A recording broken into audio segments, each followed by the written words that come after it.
Howdy. This is the Leobog and Epomaker K81 75% keyboard. Why is it called a K81 when it's a 75%? I have no idea. Either way, I will review this interesting looking thing and see if I like it or recommend it. But did I like this keyboard? Short answer, not really. Long answer, well, enjoy the video. First, let's go over some disclosures and some unrelated channel stuff I wanted to discuss. If you want to go straight to the review, skip to this timestamp now. First of all, although this video is not sponsored, Leobog reached out to me and sent me this keyboard for free to review, and I appreciate that. To eliminate bias, they do not get any input on what I say, therefore I can say whatever I want, and they see the video the same time as you do. If you do want to support the channel though, share this video with your friends, like the video, comment something, and subscribe to this channel. Now to the unrelated thing. I'm aware I've been pretty slow in uploading this year so far. I was on a 2-week-long work trip where I was completely busy all week and weekend, and then I got a fever, and I had one along with a raging headache as I was writing this, and I'm finally recovering at the time I'm reading this right now. So ignore my raspy or congested voice. Anyway, I've been holding back on the review of the Dulans 58mm for so long because I want to test it in a specific scenario, but again, being out of town and sick and there being like a negative 15 billion degree wind chill going on in Indy, I can't really go out and shoot what I want. Same with the Lao anamorphic adapter. I made that stupid 1 minute long short. I just haven't had the opportunity yet to do what I want with it. That being said, the majority of the shots of this video were shot in the Dulans 58 and an anamorphic adapter with a close-up filter. The rest of the close-ups were on the 31mm, so I guess this footage can be part of the review and real world image test thingies with really bad lighting and such. I did have a fever while shooting too, so disregard any janky shots or missing footage. Anyway, excuses out of the way, let's get into the video. Let's start off with the unboxing. Along with the actual keyboard, Leobog sent me a bunch of extra tactile switches. I don't know if this will be in your package if you buy this keyboard, so I would ignore that. The box has a paper sleeve thingy with the design and color theme of the keyboard, and inside is a well-packaged cardboard box. The included accessories are 2 silicone feet, a coiled USB-A to USB-C cable, a switching keycap puller, and 4 spare black switches. It also has like a startup instruction thing that's all in Chinese and a user manual that's in both Chinese and English.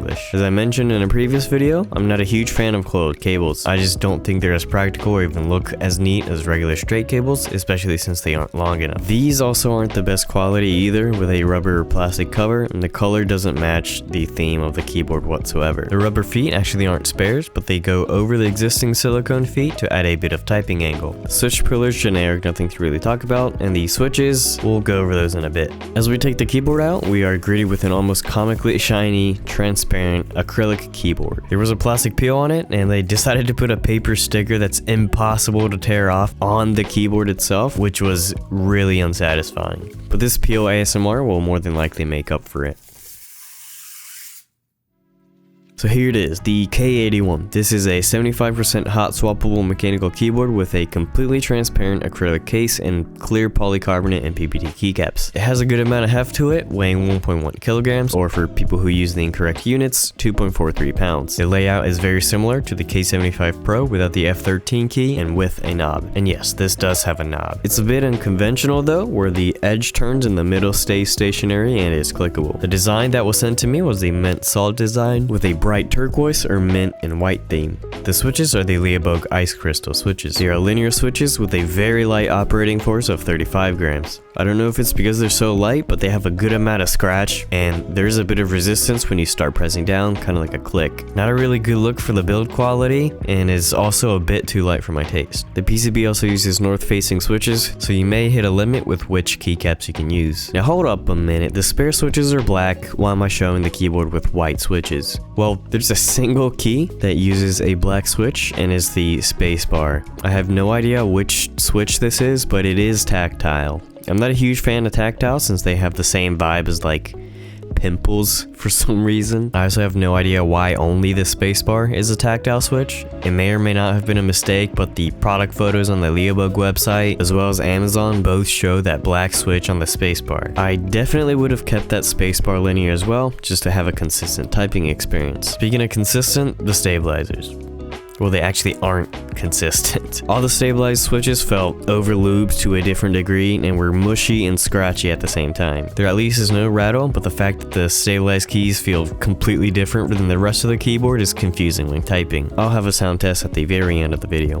The keycaps are made from 2 layers. The clear part is polycarbonate, which has a good amount of heft and thickness, perfect for creating deep, thocky sound, and the white or mint part being PBT. There isn't any information about the keycaps on the Leobog website, but on the Amazon listing, they claim that this part is dye sublimated. I'm not an expert, but I am 100% sure this is not dye sub, but rather double shot.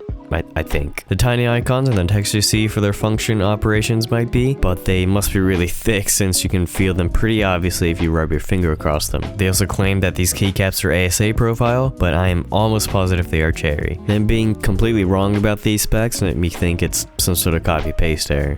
The transparent acrylic case. To be completely honest, the look isn't of my taste. I understand it's starting to become a trend, and there was a part of me that was curious about this look, but finally seeing it in person, it's just a little too much. I guess it's an attempt to revive that clear plastic hype from decades ago with like clear iPods, clear computers and whatnot, but I never was a fan of that, and I'm still not, at least with this execution. Maybe because Final Mouse decided to make one that's clear, so companies are trying to eat off that hype. I have no idea. Also, I don't know why they had to put this very obvious and glaring quality control sticker in the most visible part of the keyboard instead of like under the massive plaque on the back where it can't be seen. On the positive side, I've never felt a plastic keyboard feel this hefty, which is a plus of the thick, solid acrylic material. Along with a case that's sure to provide some sufficient sound damping, the internals allegedly have pour-on foam, a silicone pad, and PE foam on the PCB for enhanced sound. I'll go over why it's alleged in a second. The mounting type is claimed to be gasket mounted, and I can see the gaskets through the transparent casing, but I don't ever feel or see a significant amount of flex, so I'm not too sure if the gaskets are doing their job. The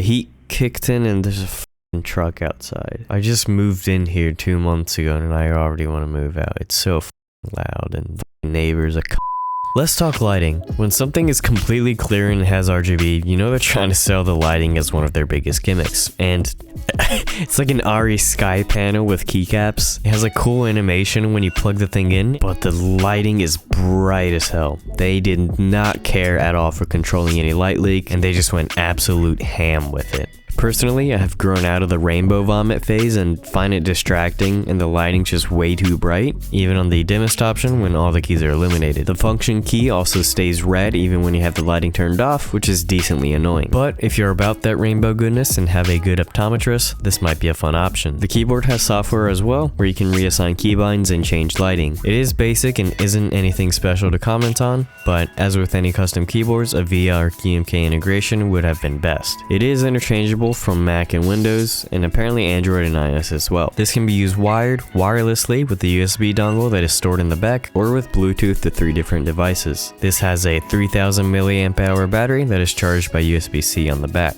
Customizability. Yes, you can take the keycaps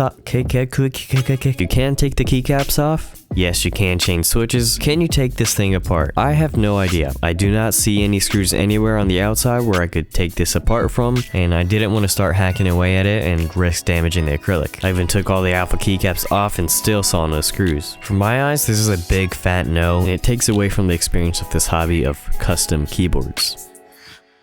So who is this for? Obviously, it's not for me. It's got way too many things I personally am not a fan of, from the switch choice, the lack of customizability, and mostly the aesthetic. I haven't been in the loop of transparent keyboards, but this seems to be more on the expensive side at $119. Even compared to other keyboards I've reviewed thus far, I definitely wouldn't spend this much, but I also don't like the transparent look. But besides that, like I said, the switches are subpar, stabilizers are mushy, and there's almost no customizability, something other keyboards have done better at a lower or similar price. That being said, if any part of the keyboard in this review caught your eye, I'll leave links to the Leobog website and Amazon in the description.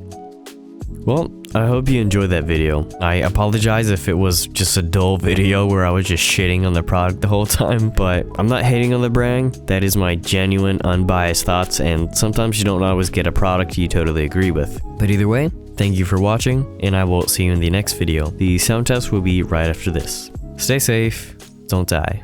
See ya.